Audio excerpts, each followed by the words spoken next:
देखिए गाइस, एक चीज पे तो मैं अग्री करता हूं कि वीवो का कैमरा हार्डवेयर ना किसी भी स्मार्टफोन के कैमरा हार्डवेयर से कहीं ज्यादा आगे है।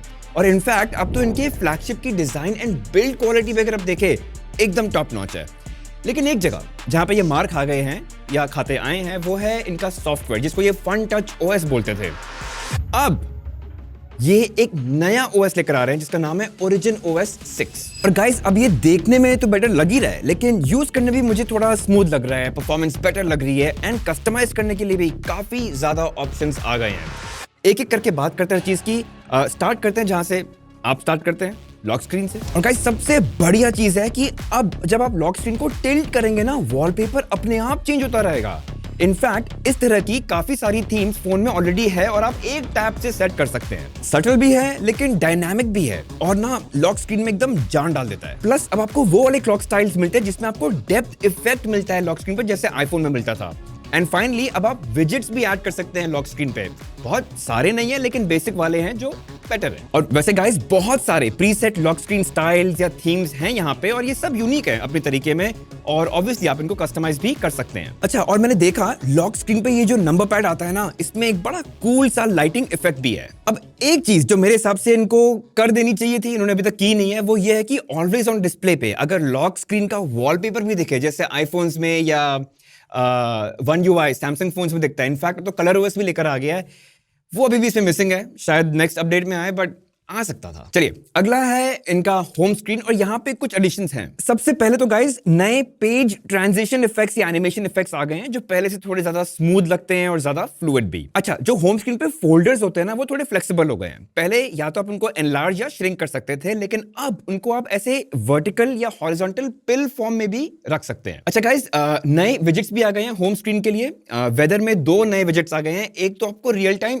AQI विजेट दिखेगा। हम दिल्ली वालों के लिए तो खैर गुड न्यूज़ नहीं होगी, बट देख सकते हैं कितना सड़ रहे हैं हम यहाँ पे। और दूसरा, इसमें UV इंडेक्स का भी एक विजेट आ गया है। और गाइस, मेरा जो फेवरेट है ना, वो ये नया टाइमर विजेट है जो बहुत ही सैटिस्फाइंग है और इनफैक्ट रियल टाइम विजेट के अंदर ही अपडेट होता रहता है। और एक नया काउंटडाउन टाइमर विजेट भी आ गया है जो आपको ट्रैक रखने देता है कि कितने दिन बचे हैं किसी भी एक इवेंट को। अच्छा गाइस, जो कंट्रोल सेंटर होता है जहां पे सारे सेटिंग टॉगल्स होते हैं, वहां पे भी आपको एक नया लुक मिलेगा। तो जो पहले ऐसा लगता था वो अब ऐसा हो गया है और आपको डेडिकेटेड सेक्शंस मिलते हैं नेटवर्क के लिए, media, sound profiles and brightness के लिए। और आई थिंक ये अपडेट मैंने एक ऑक्सीजन ओएस और कलर ओएस में भी देख लिया है, लेकिन उसमें एक चीज बेटर है, उनमें आप उन विजेट्स को या उन कंट्रोल्स को भी आप मूव कर सकते हैं, लेकिन ओरिजिन ओएस में अभी आप उसको एडिट नहीं कर सकते। अच्छा, अगर आप लेफ्ट स्वाइप करेंगे तो सारे नोटिफिकेशंस यहां दिखेंगे, लेकिन अगर आपको पुराना ही फॉर्मेट चाहिए, सेटिंग्स और नोटिफिकेशंस एक ही में, वो भी आप कर सकते हैं। अच्छा गाइस, ये तो विजुअल चेंजेस हो गए, लेकिन ओरिजिन ओएस 6 में सिर्फ ये विजुअल चेंजेस ही नहीं है, इन्होंने काफी कुछ चीजें की हैं जिससे आपकी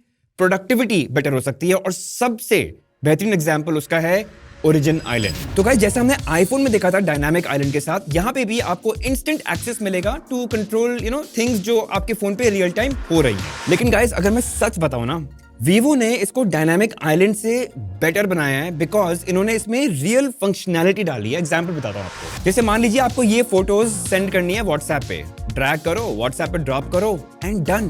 या मान लो आपको ये टेक्स्ट भेजना है, बस इसको ड्रैग करो आइलैंड पे और आपको जो करना है इसके साथ कर सकते हैं। लेकिन गाइस, सबसे क्रेजी चीज तो ये है कि मान लीजिए गूगल मैप्स में कोई एड्रेस है, आप उसको ड्रैग कीजिए ऊपर ओरिजिन आइलैंड पे, सीधा उबर ऐप पे गिराइए और आपको दिखा देगा कौन सी टैक्सी कितने की पड़ती है। मतलब ये असल में बहुत ही कमाल की चीज है। और देखिए, वो खुद समझा कि वो एक एड्रेस है और अकॉर्डिंगली उसने ओरिजिन आइलैंड पे जो एप्स हैं अपने आप अपडेट कर दिए। मतलब ये काफी इंटेलिजेंट चीज है। या जैसे मान लीजिए आप एक फोन नंबर कॉपी करते हैं तो ओरिजिन आइलैंड पॉप करता है कि आप इसको कॉन्टैक्ट्स में ऐड करना चाहते हैं।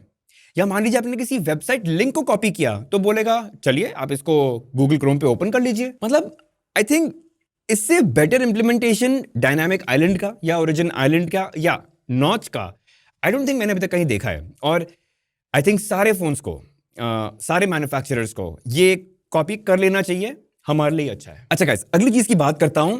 अब मेरे जैसे बहुत लोग हैं जो फोन तो एंड्रॉइड यूज करते हैं लेकिन लैपटॉप में मैकबुक यूज करते हैं। और ये हम सबको पता है कि एंड्रॉइड फोन और मैकबुक के बीच में कुछ भी करवाना कितना डिफिकल्ट है। वीवो के पास ना एक सोल्यूशन है अब, और उसको वो कह रहे हैं ऑफिस किट, जो आप विंडोज या मैकबुक दोनों में इंस्टॉल कर सकते हैं। और फिर तो गाइस आप डायरेक्टली अपने मैक से अपने फोन्स की फाइल्स एक्सेस कर सकते हैं, ट्रांसफर भी कर सकते हैं। आप अगर अपने फोन पे स्क्रीनशॉट ले तो वो आपके डेस्कटॉप की स्क्रीन पे दिख जाएगा, पॉप हो जाएगा, जिससे आप सेव कर सकते हैं, कॉपी कर सकते हैं। आप अपने फोन की स्क्रीन को ही अपने लैपटॉप पे खोल सकते हैं। और जैसे कि मैंने कहा, ये सारी चीजें विंडोज पे भी काम करेंगी। मतलब अगर आपका फोन कहीं रखा हुआ है या हर बार आपको फोन उठाने की जरूरत नहीं है, ऑफिस वगैरह में अच्छा नहीं लगता कि पूरा टाइम अपने फोन पे लगे रहें, बट इससे वो एम्बैरेसमेंट जो होती है अब्यूज मत कीजिएगा, चलो कर लीजिएगा, बट पॉइंट बीइंग अब ये चीजें हैं। चलिए गाइस अगली चीज पे आते हैं।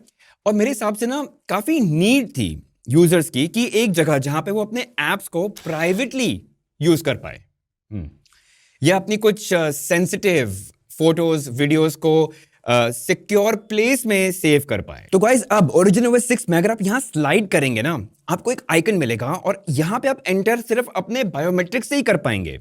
और अब जो भी आपको यहां पे एप्स दिख रही है ना, ये सिर्फ आप ही यूज कर सकते हैं, किसी और को एक्सेस नहीं है इसका। और वीवो इसको बोल रहा है प्राइवेट स्पेस। ये सेम चीज काफी हद तक सैमसंग फोन्स में है काफी सालों से, उसको बोलते हैं सिक्योर फोल्डर। तो लगभग ये कुछ वैसे ही काम करता है। और अब आप यहां पे टैप करके और भी एप्स को इस प्राइवेट स्पेस में ऐड कर पाएंगे। तो चाहे आपको व्हाट्सएप चाहिए, इंस्टाग्राम चाहिए, टेलीग्राम चाहिए, कुछ भी, वो सारी एप्स जो आप प्राइवेटली यूज करना चाहते हैं ताकि कोई और कभी खोल भी ना पाए, वो अब आप कर सकते हैं। और ये सेम चीज आप फोटोज एंड वीडियोस के साथ भी कर सकते हैं। तो अगर आपको वो प्राइवेट स्पेस में मूव करनी है, कर दीजिए। और इससे क्या होगा, वो आपके नॉर्मल एल्बम्स में जो बाहर है, जो सबके पास, जिसके पास एक्सेस हो सकता है, उनको नहीं दिखेंगी, लेकिन आप जब चाहे आप उनको देख सकेंगे। अच्छा गाइस, एक और चीज जो बहुत इंटरेस्टिंग लगी मुझे और बहुत ही यूजफुल लगी जो ओरिजिनOS 6 में आ गई है, वो है बाईपास चार्जिंग। जो है ना, अब आप सिर्फ गेमिंग के लिए ही यूज करें ये जरूरी नहीं है। कहने का मतलब ये है कि अगर चार्जर कनेक्टेड है तो आप बाईपास चार्जिंग को कभी भी ऑन कर सकते हैं जनरल सेटिंग्स में। जरूरी नहीं है कि सिर्फ गेमिंग ही कर रहे हैं, तो डेफिनेटली गेमिंग के लिए तो यूज कर ही सकते हैं। लेकिन मान लीजिए कि आप अपने लैपटॉप पे 5G हॉटस्पॉट यूज कर रहे हैं फोन का, फोन गर्म होता है तो आप अक्सर चार्जिंग पर लगा देते ताकि बैटरी बहुत जल्दी खत्म ना हो। इससे होता क्या है, फोन गर्म तो होता ही रहेगा, बैटरी की लॉन्जेविटी भी खराब होती है।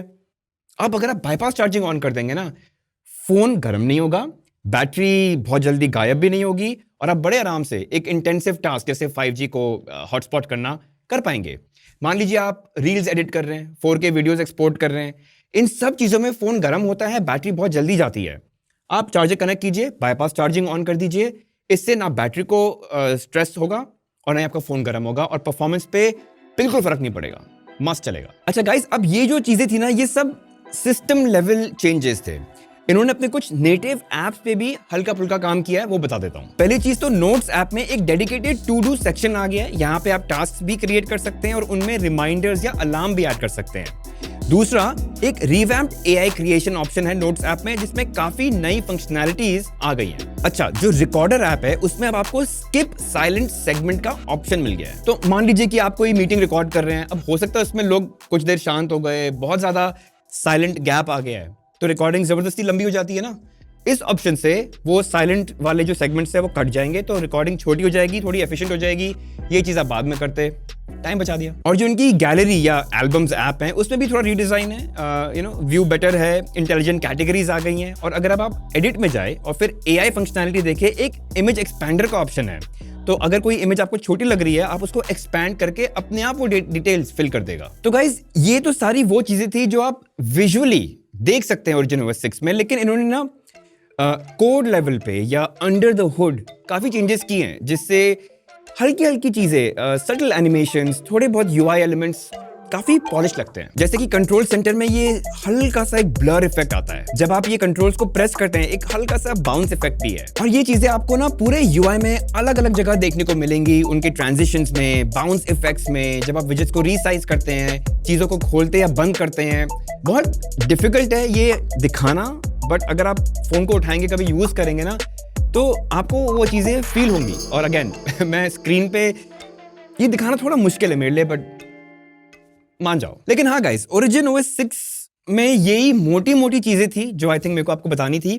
और इससे ना एक बहुत इंटरेस्टिंग बात निकल के आती है कि अब आप वीवो फोन्स को सिर्फ उसके कैमरा हार्डवेयर के लिए नहीं, अब आप सॉफ्टवेयर एक्सपीरियंस के लिए भी ले सकते हो। आई थिंक ये एक चीज थी जो लोगों को थोड़ा रोक रही थी एक वीवो फोन लेने से, क्योंकि वो फन टच ओएस था, इतना क्रेजी नहीं था।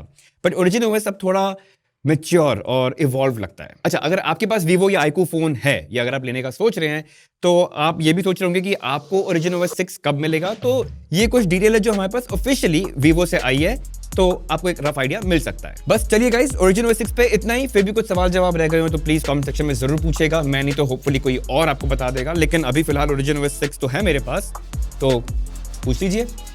वीडियो पसंद आया तो please hit that like button, subscribe जरूर कीजिए चैनल को गाइस, एंड वो बेल आइकन को मार्क करके ना ऑल जरूर कर दीजिएगा। ऐसी वीडियोस आती रहेंगी, आपको पता चलता रहेगा। मिलते हैं।